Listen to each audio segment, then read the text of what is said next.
Boa noite a todos. Bem-vindos a mais um debate da Oficina da Liberdade. A Oficina da Liberdade é uma associação cívica e cultural, um think tank que promove as ideias da liberdade, precisamente. Temos editado regularmente textos de opinião numa coluna do Observador, todas as sextas-feiras.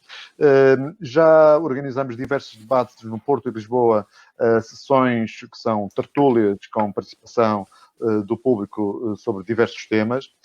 A Oficina da Liberdade já editou o livro Juntos Somos Quase um 31, Liberais à Solta, no qual participaram com os seus contributos os convidados desta noite.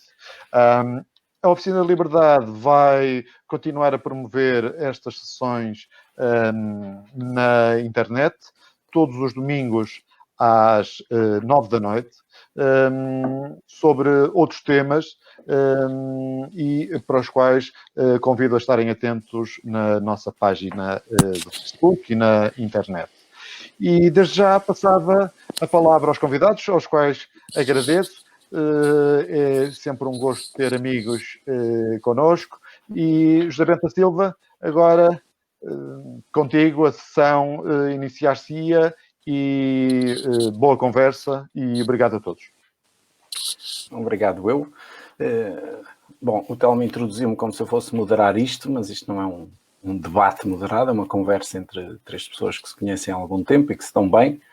O objetivo da conversa é percorrer alguns temas que pensamos são do interesse das pessoas, no geral, e começamos pela questão da economia, depois iremos a outros dois temas que já introduziremos em momento próprio. Por isso abrimos a conversa, uma vez que eu já falei, para que tenhamos intervenções curtas e relativamente focadas. Deixo aos meus dois companheiros de conversa, abro-lhes o desafio de começarmos a trocar umas ideias sobre a economia e a pandemia e o Covid e o que poderá por aí vir ou não. Alexandre, Carlos. Sim, eu posso começar a dizer alguma coisa. Há aqui alguns aspectos em termos económicos que são relativamente consensuais, outros não tanto, mas digamos que vivemos numa sociedade que é uma sociedade que de alguma forma se diz livre em alguns aspectos, e essa liberdade tem a ver com a questão da propriedade dos meios de produção. Só que, aliás, como o próprio Telmo referiu, e isso foi largamente explanado no livro dos Liberais à Solta, a questão da propriedade não é uma questão que esteja, digamos, ao livre-arbítrio dos proprietários, porque há aqui um sócio oculto, ou não tão oculto, um sócio que intervém constantemente na atividade dos empreendedores. Ora bem, o que esta crise acabou por mostrar é que essa intervenção ainda é mais perigosa, não é? Porque, para além desta panóplia de impostos que nós todos conhecemos, eu na altura do livro fiz aqui umas contas e cheguei à conclusão que uma empresa lucrativa veria cerca de 80% do valor destruído pela máquina do governo. Uma não lucrativa veria um pouco menos, e muitos negócios não apareceriam exatamente pelo facto de existirem impostos e regulações, etc. Mas neste caso temos uma questão bem mais grave, que é, temos a máquina do Estado a dizer que os senhores não podem produzir, não podem comercializar. E agora o próprio Estado aparece como potencial solução para o problema que de alguma forma ele criou. Ora bem, nesta intervenção inicial, eu queria dizer que isto é de facto perigosíssimo e acho que abre caminho a todo tipo de tropelias. Aliás, como já temos tido a oportunidade de ver. E o que eu esperaria de ver discutido até agora, e não vi, por parte de alguns partidos, inclusive teriam alguma obrigação de o fazer, é que as medidas a tomar não são tanto medidas de apoiar este ou aquele setor, mas de um conjunto de medidas de simplificação dos processos e redução de impostos. E obviamente que a redução de impostos tem que vir a par, para ser sério, vir a par numa redução da despesa pública. Portanto, a minha intervenção inicial era esta, quer dizer, dar aqui o mote para algo que me parece óbvio, de contas simples, não se calhar de economista, porque eu não vejo economistas a fazer este tipo de intervenção, e se calhar tristemente. Mas pronto, era um pouco isto, não me queria alongar muito na minha primeira intervenção. Talvez mais à frente poderei dar aqui um bocadinho uma miré daquilo que poderia ser o ideal em termos de quais os impostos que faria sentido reduzir. Mas, aliás, como num debate que eu tive a oportunidade de assistir, em que o José Bento da Silva também interveio,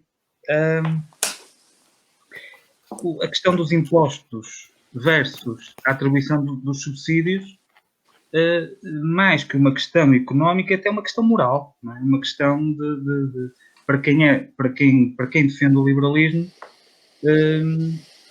a atribuição de subsídios não deixa de ser uma intervenção perniciosa e até uma espécie quase de vender a alma ao diabo, não é? Sim. A questão que eu tentei lá referir nesse debate, em relação à distinção entre dar um subsídio ou reduzir a carga fiscal, parece-me uma coisa que já nessa altura eu disse, mas repito aqui, muito interessante discutir, quer do ponto de vista teórico, quer até do ponto de vista prático, porque tem um lado moral, mas tem um lado também que poderíamos chamar muito de gestão e de economia. Isto é, a partir do momento em que o Estado dá o tal dito subsídio, devolve o dinheiro dos impostos por via de subsídio, terá sempre a tentação de determinar o que é que se faz com esse subsídio. É uma tentação natural, quer dizer, uma tentação natural porque se vê como proprietário desse dinheiro, embora não seja. Essa tentação traduz-se sempre, historicamente, em alguma forma burocrática. Isto é, o Estado não é uma entidade, o Estado depois tem uma burocracia, portanto haverá um burocrata, uma agência governamental, essa espécie de AICEPs que há por aí, que dirá onde é que vão esses subsídios e poderá até determinar que indústrias é que os devem receber, que empresas e tal. E se as pessoas pensarem um pouco, não é? Quando se entra numa fase dessas, depois coloca-se sempre a questão: a quem é que eu dou o dinheiro? E como? Ora, se eu fizer o contrário, ou se eu fizer algo diferente, que é, em vez de dar o dinheiro, reduzir a carga fiscal, assumindo que isso matematicamente e financeiramente seria o mesmo, para efeitos de discussão, eu teria aqui a vantagem que cada empresa determinaria aquilo que seria melhor para si. Com esse desconto que tinha, em vez de ter um burocrata a definir.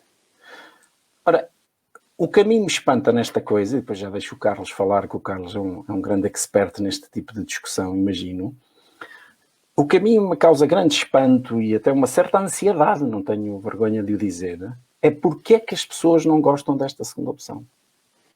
E isto para mim é que é uma questão fundamental, que entra depois também na questão do medo, da gestão.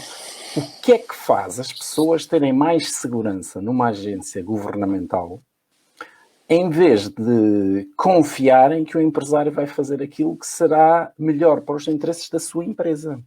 Reparem que eu não disse que fará aquilo que é melhor para os seus interesses, porque eu acho que isso é perigoso dizer, porque as pessoas têm esta crença errada, própria de quem não trabalha com empresários como nós, que os empresários só seguem os seus interesses. Os empresários seguem os interesses da empresa. E isto é para mim uma questão fundamental. Carlos, não sei se queres pegar aqui. Carlos, deixa-me Já não falaste? Carlos, só aqui um ponto antes de tu entrares. Eu devo dizer, é tudo isto que o José Bento referiu, mas mais uma coisa que é muito importante. Quando se fala em subsídios, uma coisa é atribuir um subsídio. Imaginemos que o Estado tinha cobrado um determinado montante de impostos ao longo dos anos e tinha criado uma espécie de uma bolsa, de um buffer que pudesse ser utilizado agora e, nas palavras do José Bento, ser devolvido o dinheiro que tinha sido cobrado e agora era necessário. Ora, não é isso que acontece. Atribuir subsídios significa mais impostos e mais despesa pública no atual estado de coisas. E, portanto, mais uma razão, neste caso, a montante, para não defender esse tipo de medida. Desculpa lá, Carlos.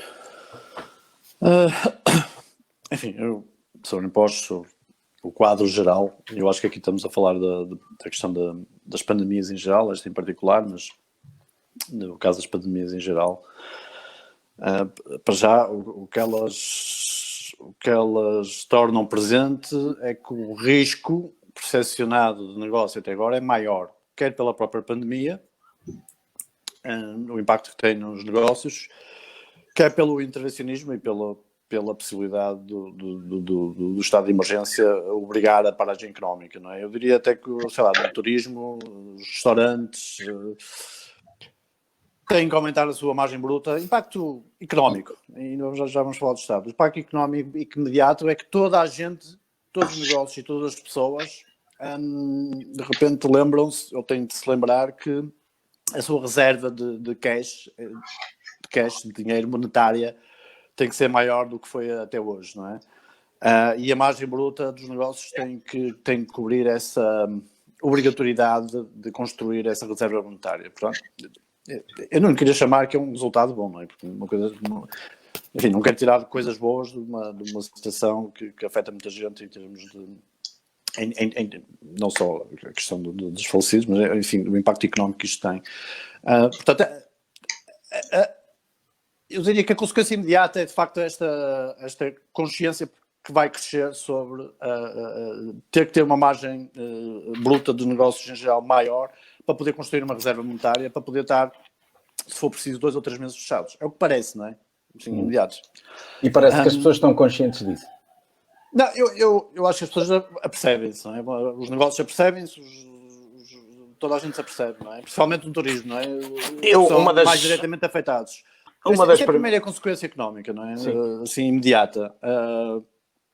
Porque é uma das primeiras coisas que me chamou a atenção logo no início da crise, foi o facto, e agora já temos números sobre isso até, o facto das pessoas, das empresas e do Estado, o Estado não me espantou muito, mas as pessoas e as empresas também não. Espantou-me é que não tenha espantado tanta gente quanto isso. Não tivessem fundo de maneira nenhum, muitas pessoas não têm, pelos vistos, poupança para viver 6 meses, as empresas não têm poupança para viver 6 meses, e o Estado não tem poupança para viver uma semana, pelos vistos. É verdade. Pronto, eu acho que isto vai relembrar as pessoas.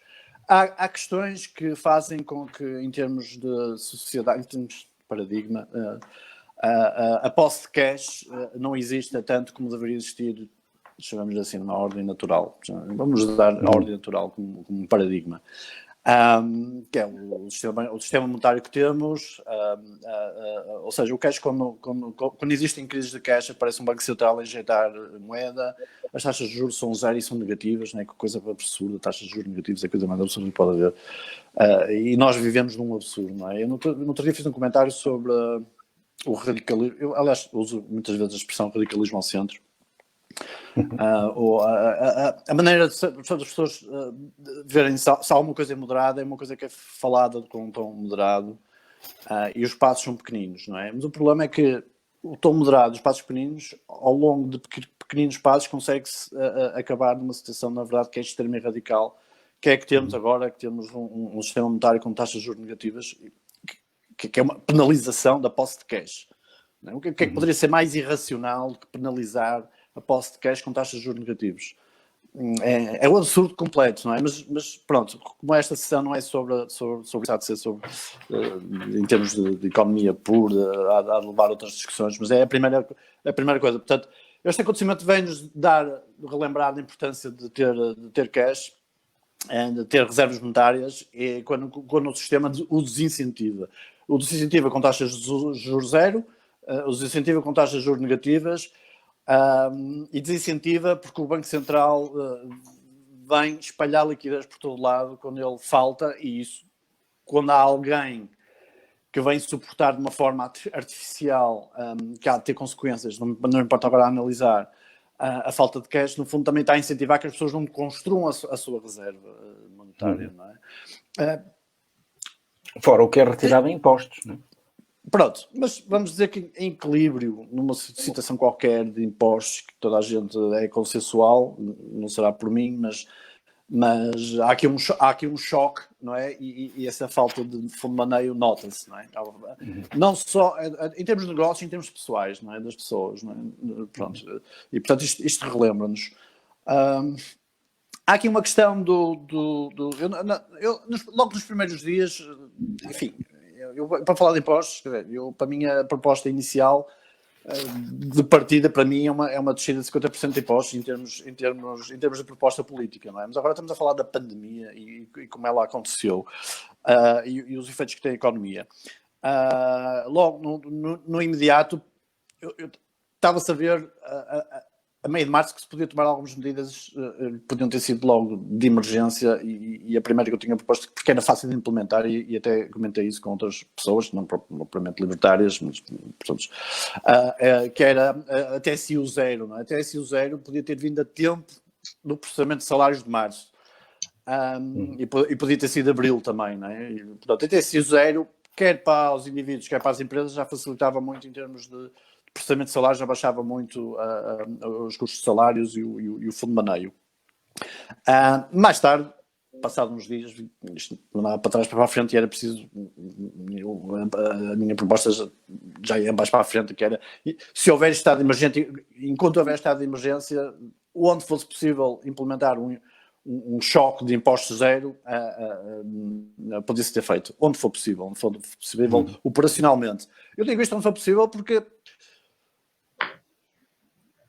há aqui um pressuposto, não é? Estamos na Comunidade Europeia, a Comunidade Europeia está predisposta a deixar que os déficits aumentem, não é? E é preciso pô-los em algum lado, e a maneira de os pôr imediatamente na economia era transformar todos os impostos em zero, enquanto há um certo estado de emergência, ainda há um estado de emergência, há um estado de calamidade, não é? E seria a medida imediata, não é? Porque, enfim, como proposta política, tem outras, não é? Mas eu estou a dizer que na pandemia podia-se ter reagido imediatamente, não é? Porque estava-se a ver. E essa era muito fácil. Um dos problemas aqui que bate bem penso eu, encaixa bem com o tema geral da conversa, a liberdade individual e tudo, é que esse tipo de proposta não é a que está na linha da frente quando ocorre uma coisa destas. O que me preocupa muito é que não está na linha da frente da grande maioria das pessoas. Não é só do governo. É claro que há razões, temos aqui algumas pessoas a comentarem online, que estavam a referir o facto da carga fiscal ser elevada e as pessoas não terem tido condições para poupar, que é verdade, não é? Não estou a criticar quem não poupou, era o que faltava. O João Pereira, que também agora a aparecer aqui, faz um comentário nesse sentido. Isso é verdade. Agora, não é essa a questão, a mim, pelo menos, não sei o que é que tu achas, o que é que vocês os dois acham. A mim, o que me preocupa, mais do que isso, mais do que esse facto monetário, é esse tipo de soluções não ser a preferida das pessoas logo à partida. Causa-me espanto. Sim, quer dizer, o principal custo que agora que está a amontoar é o pagamento de salários para as empresas que estão em lockdown, não é? E portanto são montantes enormes, não é? Por acaso não recolhi os números, mas acho que eles já são conhecidos, e estamos a falar de vários mil milhões de euros, não é? A cada dia que passa vai-se amontoando, não é? Sim. O pagamento de salários parcial para quem está em lockdown certa maneira, neste paradigma de social-democracia faz sentido neste aspecto. Se tu obrigas a fechar uma empresa, quem obriga é a comunidade, não é? Vamos socorrer não é? Obriga é o Estado Social,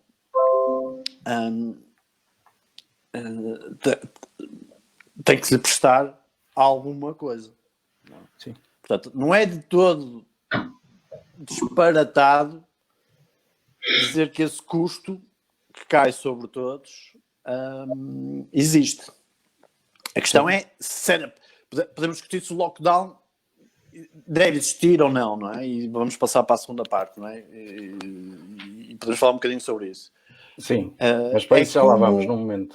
Vamos, sim, no fundo isto serve de transição, Alexandre, mas se quiser, eu não queria deixar a minha seguinte intervenção dizer o seguinte: estamos a falar muito de impostos e estamos a esquecer, eu sei que vocês não esquecem, mas eu julgo que não foi dito, que os impostos estão ligados à despesa pública, como é evidente, não é? E, portanto, despesa pública são impostos, não é? E se aumentarmos as despesas, se a despesa for superior à cobrança de impostos, são impostos futuros. Até o próprio Ministro chegou a dizer isso, não é? Bem, Ministro da Economia. Alexandre, mas a questão... Sim. Eu só queria dizer aqui, nós no contexto da quarentena, não é? Não é nestes 2 meses que mudamos de paradigma. A minha proposta de paradigma... Mas há aqui uma questão, há aqui 2 questões. Uma questão mais estrutural. Há aqui uma pergunta, salvo erro, da Rosário Coimbra, sobre que impostos é que se deveria cortar. Eu também não quero fugir a essa pergunta, porque também tenho uma ideia sobre isso, mas também não queria deixar de dizer que não se corta impostos sem cortar na despesa. E o que eu acho é que, em termos de linguagem, com algumas exceções, uma delas a Oficina da Liberdade, ninguém e nenhum partido, nem a Iniciativa Liberal, falou sequer na questão de mexer o que quer que seja na despesa pública.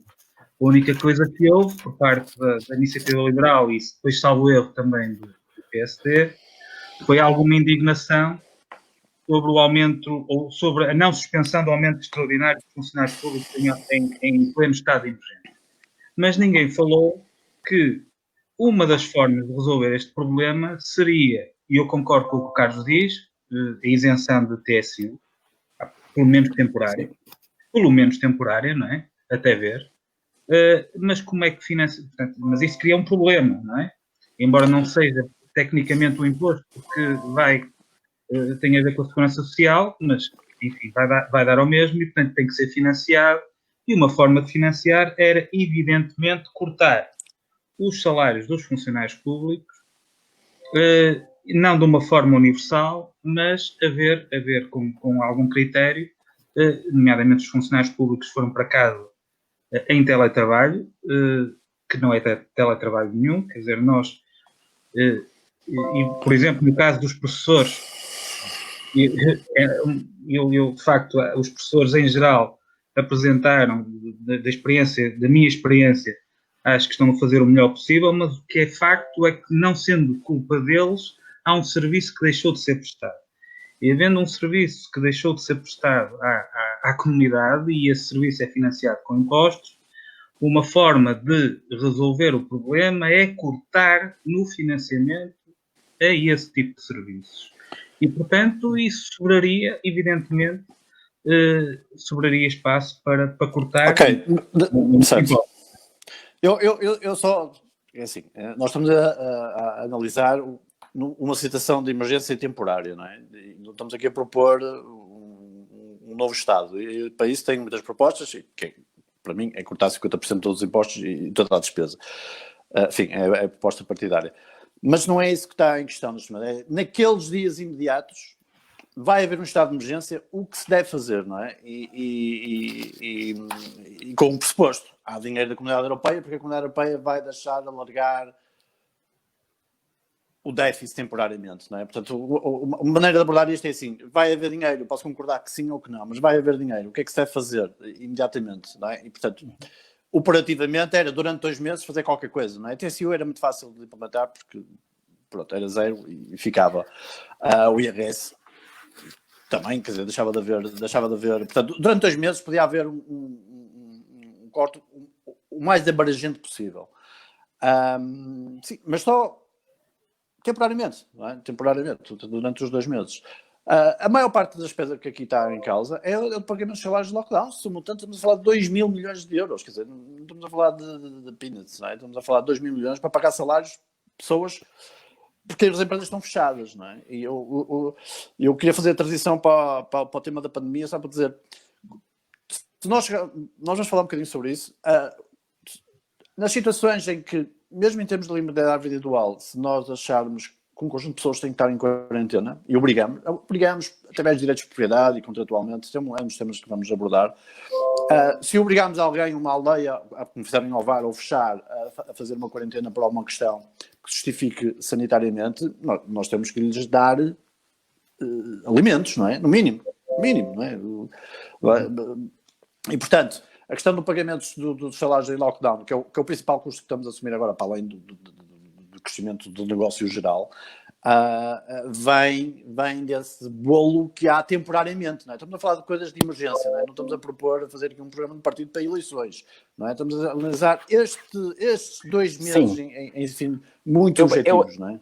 Eu percebo o que tu queres dizer, Carlos, isso quer dizer, estamos de acordo nisso e acho que faz sentido para a maior parte das pessoas que a coisa se pode traduzir numa situação de emergência. E se já lá vamos, já houve aqui um comentário que não deixa de ser curioso, não é? Na questão, depois quando falamos mais da pandemia, no tema seguinte, se havia aqui uma real emergência ou não, que já é outra questão. Mas só para esclarecer uma coisa, eu concordo com isso tudo, mas isso não diminui o facto de uma emergência não deixa, seja ela qual for, uma crise, seja o que for, não deixa de poder ser uma boa oportunidade para mudar algumas coisas. Ou para, pelo menos, nos interrogarmos porque é que algumas coisas estão mal. E daí eu ter dito que me preocupa que as pessoas achem que se resolve tudo sempre da mesma maneira. Sim, mas aquilo que estava em causa era o pagamento dos salários das empresas que são mandadas fechar, que têm que estar fechadas, como restaurantes e muitas empresas que pedem logística, até mesmo que queiram trabalhar, que pudessem, não têm, porque não são fornecidas, não é? Portanto, o que estava em causa é claro. O que é que se faz? Se obrigamos a fechar, questionando ou não se devia ser, mas se obrigamos a fechar, não é descabido o pagamento direto, uma percentagem desses salários como está a ser feito. Não é descabido, mesmo não é descabido, em termos de princípios. Não é descabido. Portanto, até porque isso eu já referi anteriormente. Geral, não é ajudar um setor ou geral, vai não, por toda a gente. Pronto. Não passa de ser devolver o dinheiro que lá estava, não é? Sim. O Estado Social, colocar de forma simples, assenta nesse contrato, uma espécie de seguro de risco. Portanto... E neste contexto de 2 meses também, ou um período curto, espera-se que seja um período curto, se for para um período longo, enfim, colapsa tudo, não é? Colapsa tudo que estivemos aqui a falar, passamos para outra realidade, mas não é isso que em princípio se vai passar. Então estamos a falar de um período em que as pessoas estão a ver o que é que está a acontecer. Em relação à questão dos funcionários públicos, quer dizer, a única coisa que eu tenho a dizer é que porque é que não há funcionários públicos em lockdown, não é? Para os quais, onde deixou de haver produção, não é? Não acho que seja a questão dos professores, não acho que... Portanto, há muitos profissionais que continuam a fazer o seu trabalho. A questão é, tal como nas empresas privadas, nos sítios onde deixou de haver produção, deviam entrar em lockdown como os privados. Não sei se é isto que faz sentido nesta análise dos 2 meses. É isso que eu disse. Pronto. Portanto, o lockdown que se aplicou aos privados podia-se aplicar ao público, não é? E agora podemos fazer a transição, portanto, para o segundo tema da pandemia, porque estamos aqui, não é? E isto faz sentido. Sim, e faz sentido nesta sequência. Um, a comunicação a comunicação que houve desde o início até agora, parece-me que teve falhas. Há aqui uma série de coisas que se podem comentar no mínimo. Um deles é que está provado que a ciência não pode ser deixada só aos cientistas, não é? Nós não podemos pôr ali um clube que faz estudos e que depois diz ao resto do mundo o que é que tem que fazer, não é? Portanto, está provado que tem que haver iteração. Infelizmente, a tecnologia que temos hoje permite essa iteração, por muito que algumas partes se calhar não quisessem, ou whatever, mas tem, de certa maneira tem existido, não é? Eu diria que, por exemplo, o Twitter é quase desde que o mídia, a imprensa é um quarto poder, não é?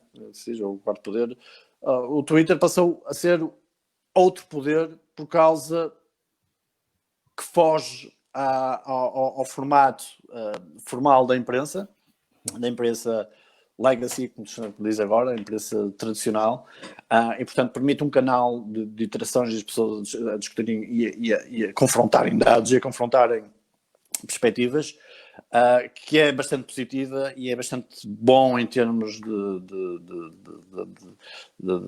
da gestão e do nosso posicionamento sobre os acontecimentos mundiais, individuais e nacionais. E isso é a parte boa. A gestão da comunicação parece ter sido dirigida para uma situação de pânico, não é? Normalmente há uma atitude sobre as situações de pânico em que, por exemplo, nas corridas aos bancos, em que quando há um rumor, as pessoas vão levantar dinheiro e há umas pessoas que dizem, coitadinhas, não sabem que entraram em pânico, não é? E vão ali buscar. O pânico tem uma função útil, não é? E a pessoa que tem chamado a atenção para isso tem sido Nassim Taleb, não é? Que diz que o pânico é uma forma de defesa contra o desconhecido, não é? Contra as coisas improváveis, não é? E normalmente a primeira reação em relação a essas reações é de quase sobranceria. Olha, pronto, vêm estes tipos reagir ao pânico, não é? Quando é que uma situação de pânico deixa de ser pânico? É quando, no fundo, as pessoas que influenciam o sistema entram em pânico, não é? Ou seja, quando elas próprias entram em pânico, aí deixa de ser pânico, não é? Já passa a ser racional. E a comunicação foi assim, por definição. Essas pessoas nunca entram em pânico, são sempre racionais. Há sempre imensas razões e a comunicação e a imprensa contribuiu com isso, não é? A primeira coisa que logo nos primeiros dias se começaram a comunicar números, a mim fazia-me a impressão que nos primeiros dias não havia divisão por grupos de risco, não é? Comunica-se X mortes e não se sabia, não havia números que ficassem públicos a dizer qual era, onde é que havia incidência de morte, não é? Hoje já se sabe que abaixo de 60 anos o risco é praticamente... Sim, mas continuamos com números muito baixíssimo, vagos. Né? Abaixo de 60 anos é baixíssimo. Mas isso parece que há cuidado em que isso não se transmita. Esta é uma característica. A outra é que há uma assimetria clara aqui, não é? Há uma assimetria clara. Há uma assimetria entre as pessoas que querem reduzir o seu risco, apesar de ele ser pequeno, e cujo impacto económico é pequeno. Portanto, as pessoas com menos de 60 anos de alguma maneira têm um salário muito seguro, ou porque são funcionários públicos, penso que é evidente, são diretos, portanto as pessoas recebem do Orçamento de Estado, ou pensões, pronto, mas menos de 60 anos talvez não seja muito. No fundo, se fizermos uma caracterização um bocadinho cínica, no fundo disseram, o meu risco não é grande, mas eu quero reduzir ainda mais o meu risco, até porque eu não tenho muito impacto económico, não é? Até porque não tenho muito impacto económico, não é? Porque se eu tenho um salário seguro, porque estou no funcionalismo público, ou porque sou político, ou porque, mesmo no privado, tenho a sorte de estar num setor que não é afetado, e eu pode ser que é o meu caso. Portanto, sou beneficiado, sou privilegiado por causa disso. Mas as pessoas que são afetadas e que são muitas, parece que não têm voz, não é? Parece que não têm voz. Portanto, os influenciadores do sistema tomaram essa decisão, e é evidente que isto as situações de pânico são coletivas, né? Aqui há um fenómeno de os Estados e os influenciadores de cada Estado, há uma situação de rebanho, não é? Aquela situação típica em que normalmente se atribui a pessoas, a grupos irracionais e que nós temos medo, não é? Aquelas situações de pânico em coletivos, não é? No fundo, verificou-se em parte aqui. Dizendo isto... pegar nisto? Quero. Desculpa, Carlos, quer dizer alguma coisa? Carlos, queria pegar aqui um bocadinho com dois tópicos. Em primeiro lugar, eu não partilho muito a opinião de que há aqui uma espécie de... Eu não partilho muito a visão conspirativa, embora procure não ser ingênuo. Como dizem os espanhóis, não acreditam em bruxas, mas que lá sai, não é? Pronto, mas eu não sou um adepto dessas teses e acho que o que aconteceu foi uma cascata de enviesamentos da nossa parte, e quando digo da nossa parte, digo indivíduos, governos, que também são indivíduos, não é? A própria imprensa, com certeza que com interesses e o que o Carlos está a falar, os incentivos, têm muita influência. Mas há aqui aspectos emocionais e cognitivos que nos influenciaram, digamos, como sociedade como um todo, na forma como lidamos com a pandemia. E um deles é a questão da aversão ao risco, neste caso à perda. Eu acho que tudo ficou muito distorcido muito cedo nesta questão e, portanto, e ainda está, porque dá-me a sensação que são mais importantes hoje, julgo que foram 9 mortos em Portugal, do que todos os outros mortos. Eu não sei quantos é que foram hoje, mas imagino que em média serão 300 mortos por dia em Portugal, do que os outros mortos todos. E mais que isso,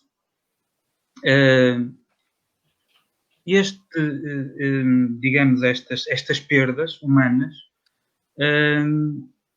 o combate a essas perdas humanas poderá resultar noutro tipo de perdas humanas mais à frente. Isso é uma questão que tem vindo a ser abordada. As contas vão-se fazer no fim, mas eu tenho receio de que esta luta contra a perda, neste caso contra a perda humana, a todo o custo, no caso específico português, eu direi que há outros casos em que não foi assim, vai-nos custar muito caro. Vai-nos custar muito caro. E isto não é uma questão de governo, porque não é tanto de governo, é uma questão de indivíduos. Os indivíduos comportam-se dessa maneira. Há fenómenos, eu que trabalho nos mercados desde sempre, e que lido com desde já que próprio, como o Carlos sabe muito bem disso, os indivíduos têm aspectos de desvios, vamos chamar assim, daquilo que se costuma designar a racionalidade. Bem, não será a racionalidade no sentido económico ou neoclássico do termo, mas, digamos, desvios da razão, digamos assim. E acho que foi o que aconteceu no início, quer dizer, uma necessidade de confirmação de tudo o que eram más notícias, de validação.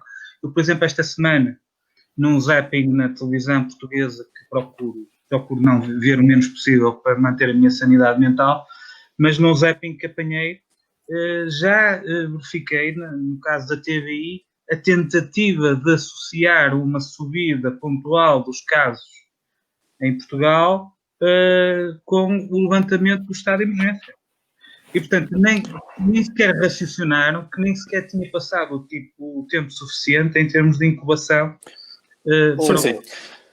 Deixa-me só dizer aqui uma ou duas coisas, porque a ver se eu consigo transmitir esta mensagem sem parecer tolinho de todo. não é? Uma das coisas que eu acho que eu acho notável nos dias de hoje é que não nos seja permitido interrogar coisas que seriam possíveis. Estou a falar do quê? Cada vez que se faz uma interrogação, a pessoa que interroga é catalogada de teórico da conspiração. Ora bem, uma das questões que no início se fez, que era uma questão perfeitamente plausível, terá sido isto um acidente. Podia ter sido um acidente. Vamos deixar de parte que isto era um grande complô e que os chineses fizeram um vírus para deitar o mundo abaixo. Pronto, vamos deixar de parte essa coisa. Mas imaginemos que tinha sido um acidente. Podia ter ocorrido um acidente naquele tal laboratório. Quer dizer, o laboratório existe em Wuhan, não é a teoria da conspiração. O risco de um vírus transmitido naqueles mercados estava identificado há muitos anos em jornais científicos. Portanto, podia ter vindo de um dos dois lados. Do ponto de vista, chamemos-lhe assim, sociológico, o que eu acho absolutamente notável é que as pessoas, quando confrontadas com uma pergunta simples, olha, isto foi um acidente. Não pode ter sido, não pode ter ocorrido. Isto é, o vírus tem desde o seu dia 1, já te dou a palavra ao Carlos, deixa-me só terminar aqui, se não perco o raciocínio. O vírus tem desde o dia 1 um caráter político. O vírus não é uma questão científica desde o dia 1, não é. O vírus nunca foi uma questão científica, o vírus é uma questão política. A pandemia é uma questão política, não é científica. E foi tratado desde o início e continua a ser tratado como uma questão política. Outra coisa que joga aqui e que liga com o tema que aqui estamos a ter. As pessoas criaram nas suas cabeças este mito, esta ideia de que tudo o que são entidades acima delas são boas. Há um caráter normativo atribuído a tudo o que está acima delas. A Igreja é boa por definição, o Estado é bom por definição, a Organização Mundial de Saúde é boa por definição, a ciência como grupo é boa por definição. Isto é, estas entidades que alegadamente nós criamos para nos governarem, as pessoas atribuíram-lhes uma dimensão normativa. E, portanto, estas entidades parece que estão desprovidas de política e parece que estão desprovidas de interesses. Há outra que é a imprensa diz-nos a verdade. Pronto, era aí que eu ia agora. A imprensa diz-nos a verdade. Nesta crise em particular, as pessoas atribuíram um caráter de santidade aos jornalistas. Tudo o que um jornalista diz, ou tudo o que vem publicado na imprensa, é verdadeiro. Ora, isto é facto histórico, meus caros amigos. Logo no século XVI, quando se inventou a primeira imprensa, sabem qual foi a primeira coisa que se fez? Ouçam, mas a primeira.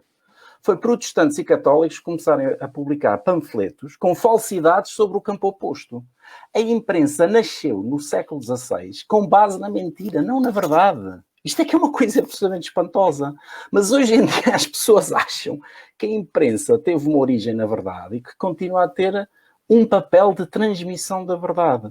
A verdade não surge nem pela imprensa, nem pelo Estado, nem por via do José Bento da Silva. A verdade só surge quando os indivíduos todos, em liberdade, têm o poder de poder interrogar.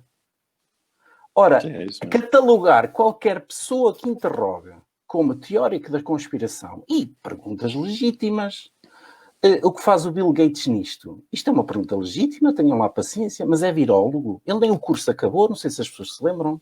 Ele não tem autoridade nenhuma para falar. Tem tanta autoridade como eu. Porquê é que o Bill Gates agora é uma estrela? Porquê é que, de repente, para resolver um problema, que era um problema alegadamente do foro científico, a primeira coisa que se faz é cortar as liberdades das pessoas. Foram cortadas liberdades que não eram necessárias para o vírus. Estas interrogações não são teorias da conspiração. Estas interrogações são os indivíduos em liberdade a questionar o poder. É só isso. Nada mais. E, sim, portanto, eu reajo sempre assim um bocadinho... sim, está aqui agora um comentário, ninguém fala em desobediência civil. Sim, ninguém pensa na desobediência civil. Ninguém pensa... Sim, eu acho que os pontos que levantaste são determinantes. Por acaso, há aqui um comentário com piada do António Costa no Twitter, que eu depois comentei, e que eu acho que foi com boas intenções, mas depois eu torci um bocadinho, que ele diz: "Lockdown without journalism unsinkable. E eu de facto comentei, não é para desmerecer do jornalismo, mas de facto sem jornalismo a não questionar as premissas do lockdown seria mais difícil implementar o lockdown. Pronto. Claro. Pronto. Esse efeito existe, pronto, está levantado por ti. E tem.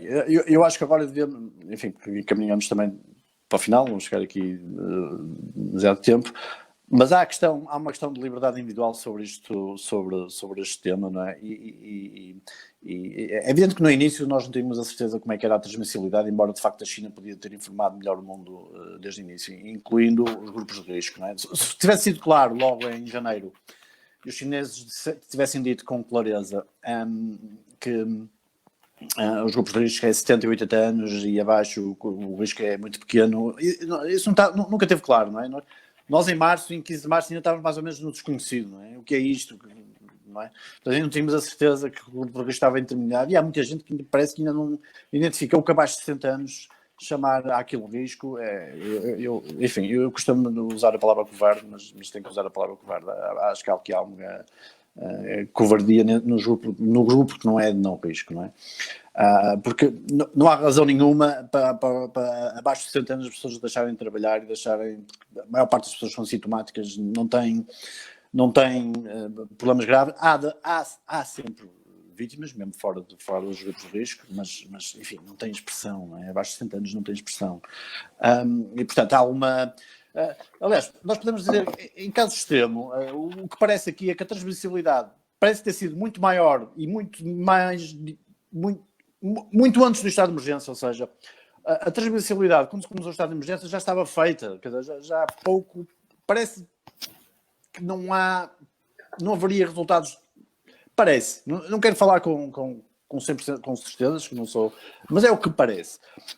Isto levanta a questão da liberdade individual, que é, nós temos todos a liberdade de ficar em casa, não é? Isso é certo.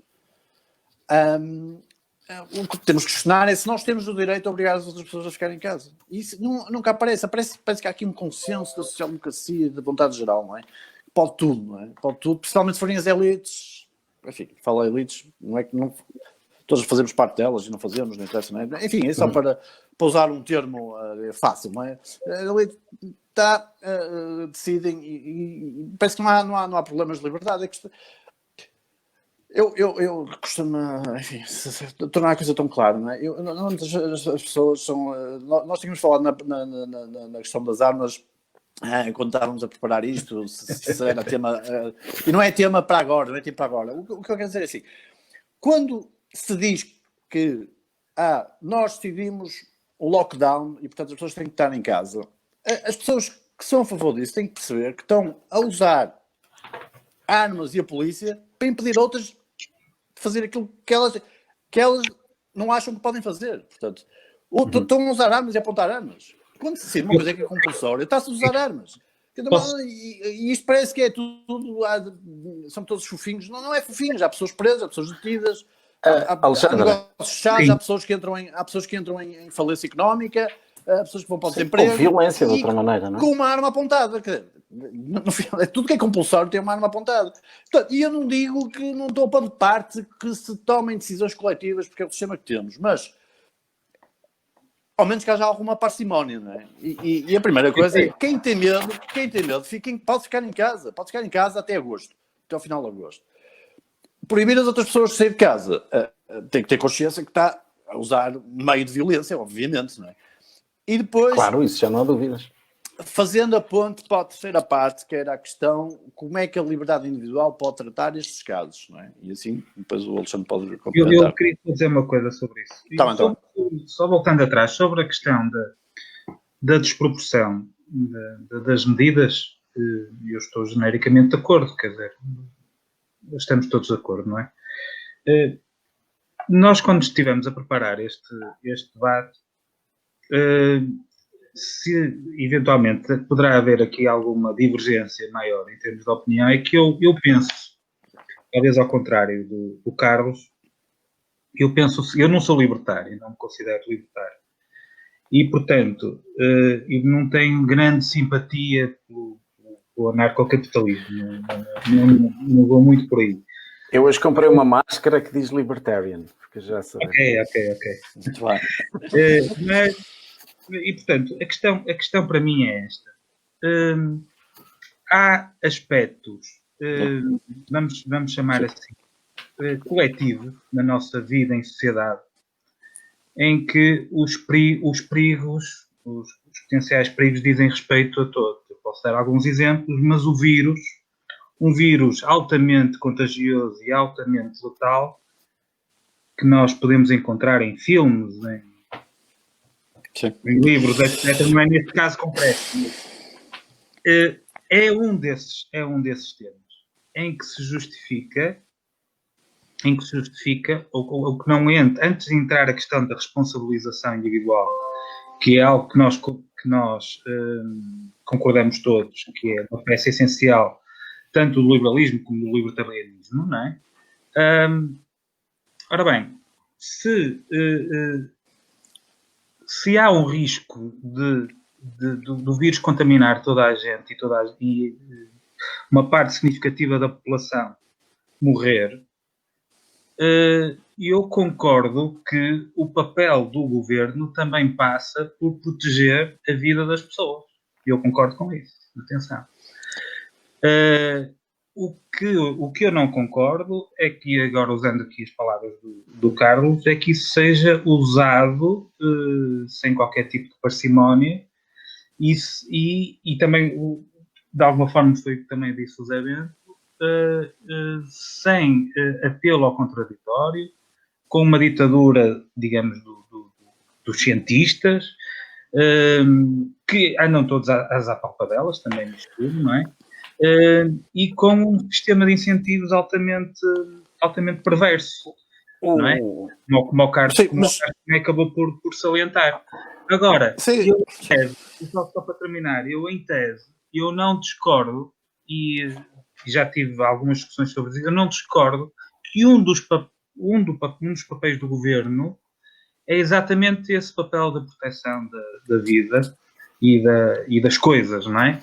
E, portanto, a vida acima das coisas. E, portanto, mais uma vez, Alexandre, primeiro temos aqui duas, como hipótese académica, não é que eu vivesse mal com essa ideia de que o governo teria uma função atribuída por nós, não que ele se atribua isso a si próprio, de proteger a vida no caso de um vírus grave.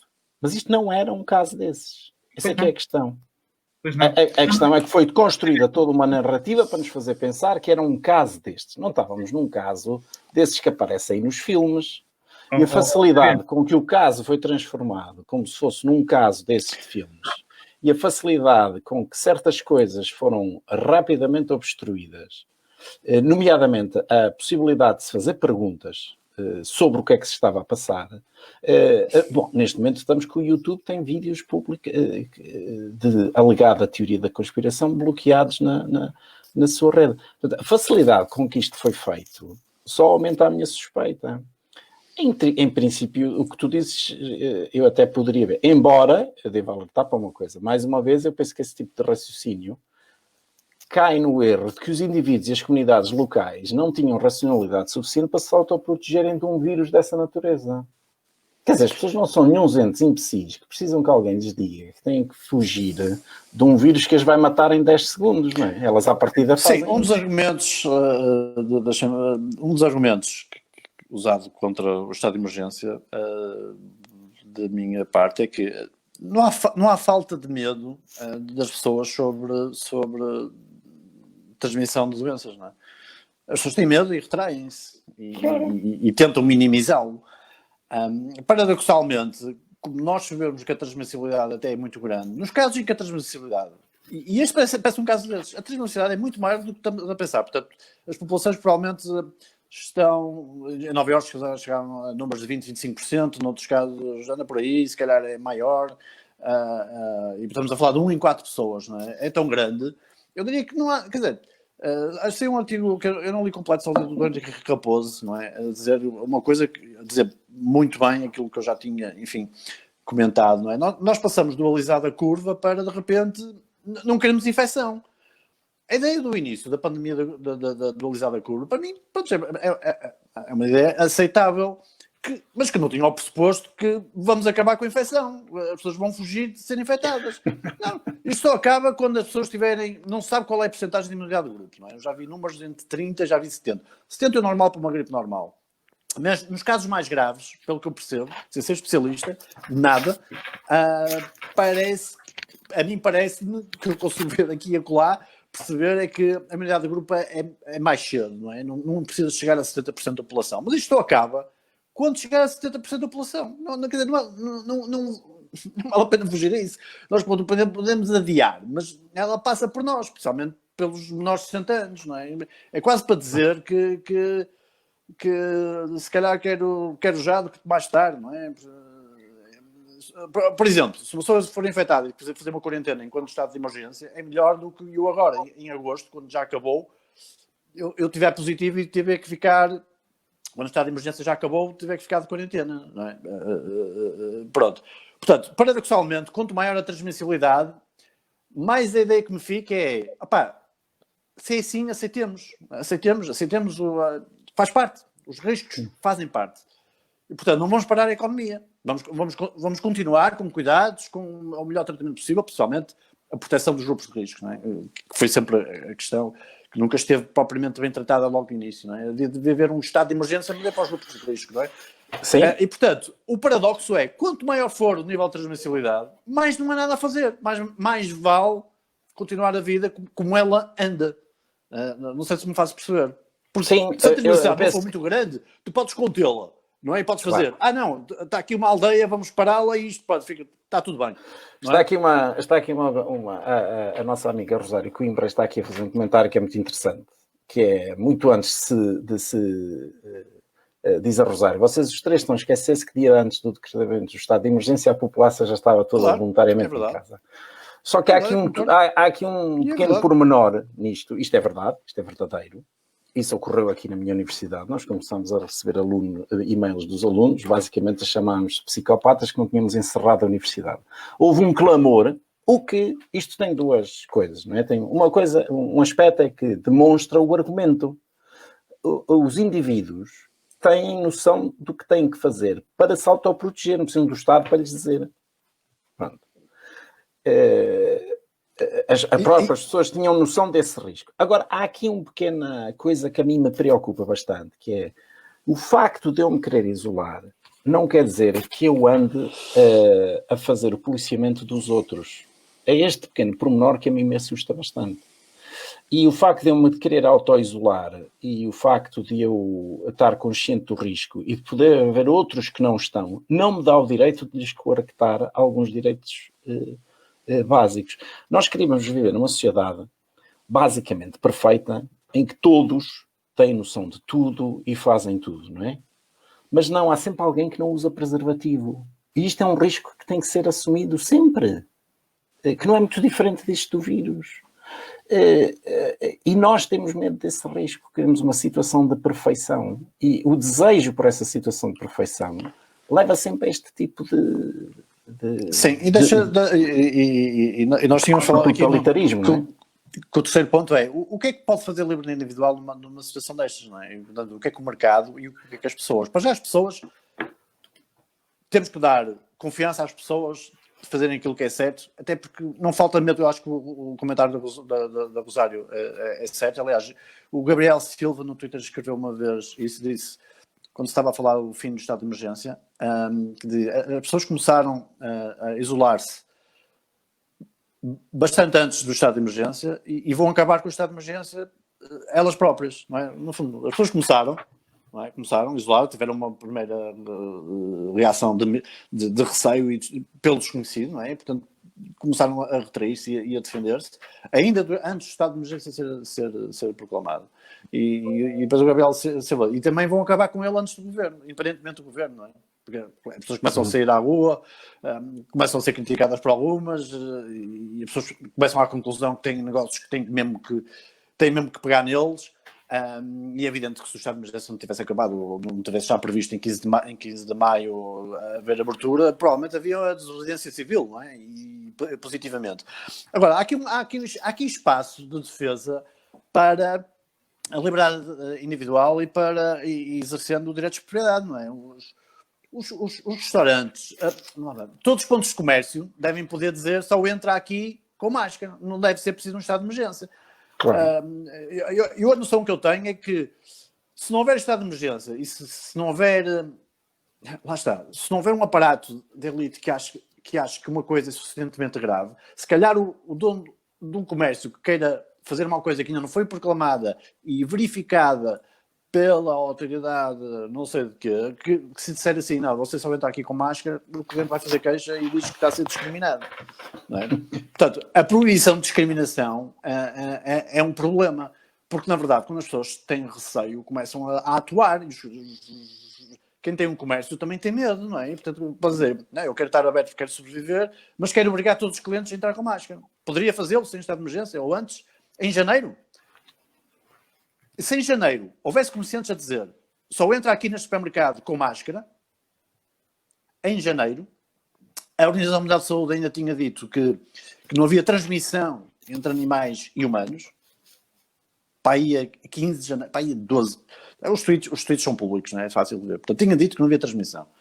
Por enquanto, vamos imaginar que há pessoas mais desconfiadas, que entram em pânico, lá está. O pânico tem uma função social importante. É uma ação de medo perante o desquino e a coisa pouco improvável. A coisa pouco improvável aconteceu. Vamos imaginar que no final de janeiro, no início de fevereiro, uma série de comerciantes de comércio de continentes dizia, só entram aqui com máscaras. Ui, meu Deus, o que ia ser? Não pode, é contra a lei, isso é irracional, isso é um pânico irracional, esse tipo de coisas, não é? E portanto, porquê? Porque nós não deixamos, não vivemos propriamente numa situação em que os proprietários podem exercer os seus mecanismos de defesa imediatos, mesmo que para alguns achem que não é necessário, não é? Portanto, há aqui um efeito de subvalorização enquanto não é oficialmente proclamado por uma entidade a dizer não, até agora tudo que façam não é pânico, não é? E depois a partir de 15 de março disseram, agora podem entrar em pânico. E depois dizem, agora não podem deixar de entrar em pânico. E têm que continuar cheios de medo. Não vos deixo deixar de entrar em pânico. Não sei se faço não tenham medo de ter medo, como diz o cartaz da Câmara de Cascais. E depois dizer, não já tenham medo de ter medo. Portanto, os direitos de propriedade e os negócios devem poder fazer medições de temperatura, a questão.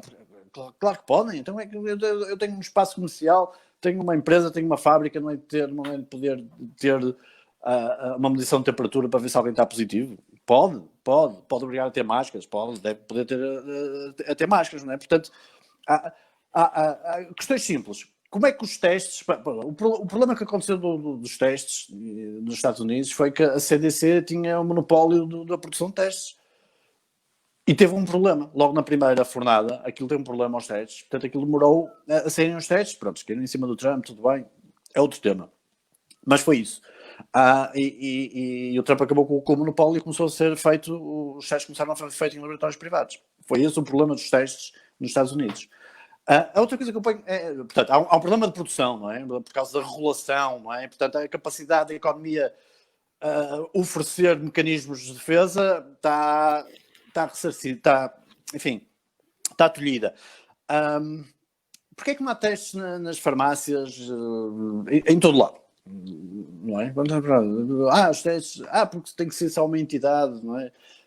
No fundo, o máximo de capacidade de testes é agora, quando o problema já levantou, quando os testes têm utilidade no início, talvez para tentar isolar e fazer o tracing. Né? Neste momento é um bocadinho negativo. Portanto, eu acho que há mecanismos. Não, é só para dar o tema a liberdade individual, o negócio e o mercado tem capacidade de oferecer, se puder oferecer. Sim, Alexandre. Certo. Eu queria só num minuto só reforçar aquilo que é a minha principal mensagem neste debate. Eu lamento que não tenha passado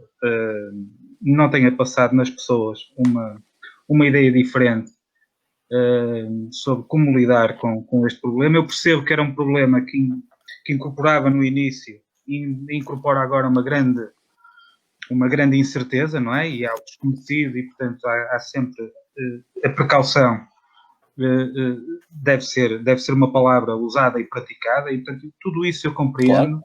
E ponho no lugar, Sem evidentemente, dos decisores políticos, e claro que eles procuram também ser o mais cautelosos possível. O que eu acho aqui lamentável, e que não faz com que eu não esteja nada otimista para o futuro, em termos de liberdade dos indivíduos, é o papel do Estado. Mais uma vez, o Estado, na sua intervenção, fez o mínimo que tinha que fazer, ou fez uma parte do que tinha que fazer, que foi pagar uma parte dos salários dos setores que obrigou a fechar, mas nem sequer temporariamente admitiu qualquer corte. Portanto, isto mostra que há uma certa forma de pensar esta questão das finanças, dos impostos e da despesa pública que é o normal, quer dizer, que é digamos o keynesianismo ou neo-keynesianismo, que aposta que mais à frente alguém virá pagar a fatura. E, portanto, aqui num dos comentários também, salvo o erro da Rosário, que falava em despedir funcionários públicos. Eu não falei em despedir funcionários públicos. O que eu falei foi cortar os salários dos funcionários públicos na mesma medida em que foram cortados os salários dos privados, e tal como o Carlos diz, pelo menos uma parte do funcionalismo público entrar em lockdown. Portanto, não vale a pena desconstruir a minha mensagem, porque a minha mensagem não era cortar os salários de todos os funcionários públicos. Inclusivamente, eu até acho que se devia aumentar os salários de alguns funcionários públicos, ou pelo menos as horas, dos médicos, por exemplo, e pessoal de saúde. Portanto, são coisas completamente diferentes. E quanto nós acharmos que o dinheiro cresce nas árvores e pode ser impresso para resolver os problemas,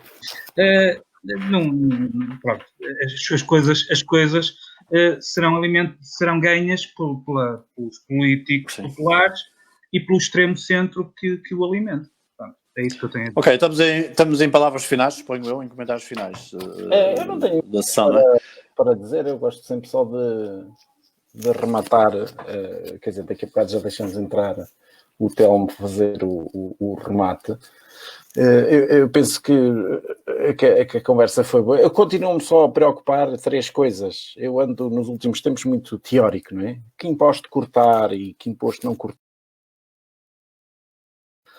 A mim preocupa muito que cada vez que se fala em liberdade, parece que os liberais são uns sociopatas que teriam gosto em ver gente a morrer em nome da liberdade, um perfeito disparate. Preocupa muito que princípios fundamentais que nunca devem ser postos em causa, mesmo em situações de crise, sejam postos em causa com grande facilidade. O Alexandre Mota e eu temos aqui uma pequena discordância, porque para uma coisa ser uma situação de crise tem que ser muito extrema, só as vi em filmes, para que justifique a coerção como estamos a ver aqui. E depois preocupa-me muito que as pessoas continuem a olhar para entidades coletivas como se fossem neutras moralmente. As pessoas acham que o Estado é bom por definição, acham que a Organização Mundial de Saúde é boa, acham que, por definição, acham que os jornalistas estão ali de forma... Leem uma coisa no New York Times, ou o Luís Costa Ribas fala a partir de Washington, e as pessoas acham que estas pessoas não têm enviesamentos, ou que estas pessoas não são possíveis de terem sido compradas. E que, portanto, estejam a dizer aquilo que lhes mandam dizer, que é o que é cada vez mais evidente. E, portanto, esta ingenuidade coletiva, que já roça o ridículo, e a incapacidade generalizada para ver o liberalismo como, at the end of the day, a possibilidade de interrogar o poder constantemente, que é isso que o liberalismo é, fundamentalmente, é interrogar o poder, a mim assusta-me muito, mais do que impostos, mais do que tudo, porque nós fomos aqui vacinados, isso é que é triste. Telmo. Sim, e eu fazia só também um comentário final, ia pôr só a questão Felizmente temos Estados-nação, não é? Qual é o tema? O tema é a descentralização, centralização, não é? O pior que podíamos desejar era ter um governo mundial com uma Organização Mundial de Saúde a dizer é o mundo todo em lockdown, coisas do género, não é? Mas já temos muito próximo.